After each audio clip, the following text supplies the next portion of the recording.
বন্ধু, তোমার এই দলটা নিয়ে আমি তোমাকে কিছু প্রশ্ন জিজ্ঞাসা করব। সত্য হলে সত্য বলবা, মিথ্যা হলে মিথ্যা বলবা। অন্যায়ের কোনো প্রশ্নই নিবা না। বলো বিসমিল্লাহ। বিসমিল্লাহ। হাতটা একটু মুট করো।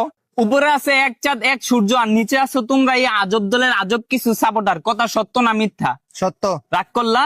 না না। বর্তমানে তোমার এই দলের কোনো খাওয়া নাই, কিন্তু তোমরা এই আগিলা দিনের কথা নিয়ে নাচানাচি করো। ওই যে কথায় আছে না, দাদারা ছিল মেলা, বাপেরা ছিল অল্প, আর তোমাদের আছে 23 মারা গল্প। কথা সত্য না মিথ্যা? সত্য। রাগ করলা? না না। 2014 বিশ্বকাপে তোমরা 7টা গোল খেয়েছে, এটা কাইতে ফিরে আসলে। এখন যদি তোমাদেরকে কেউ 7 আপ বলে যাওগা, তোমরা সেইটা ওই যে কথায় আছে না, সোরের মারা বড় গেলা। কথা সত্য না মিথ্যা? সত্য। রাগ করলা? না। গত 24 বছর ধরে তোমরা বিশ্বকাপের সেমিফাইনালে উঠতে পারো না, এটা তুমিও ভালো করে জানো, আমিও ভালো করে জানি। কিন্তু তোমরা এটা মানতে রাজি না। তোমরা বর্তমান নিয়াসীরা অনেক চিল্লাপাল্লা করো। কথা সত্য না মিথ্যা? সত্য। রাগ করলা? না। বর্তমানে তোমাদের কোনো খাওয়া নাই, কিন্তু এটা নিয়াসীরা তোমরা অনেক চিল্লাপাল্লা করো, অনেক কন্ট্রোভার্সি করো। আমি যে তোমাকে এতক্ষণ বুঝাইলাম, এই আমার কথাই তুমি কি বুঝলা? এবার আমরা বিশ্বকাপ নেব।